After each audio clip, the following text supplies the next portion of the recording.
May nabuhay siyang luya. Ayan, oh. Ito na yung aking ube. Ayan na siya, gumapang na siya hanggang dun sa taas. Ayan, di ba nakita nyo? Hanggang dun na yan sa taas ng puno ng malunggay. So, after 1 year, pwede na siyang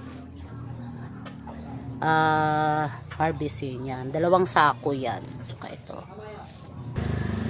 Tapos yung aking talong, ayan, masipag siya. Ang dami niyang, ayan, magbubunga na naman siya, ayan. Tapos ito, nakita niyo po yan, puro ano yan doon. Hanggang doon, puro bunga siya. Yan. Masipag siya mamunga. 2 harvest na ako dito. Tapos ito yung aking kangkong. O, ayan, pabuhay na yung aking kangkong. Tapos ito, yung talong na bilog, ito na malaki. Kulay maroon. Yan, malaki na siya. Tapos ito yung aking kalamansi.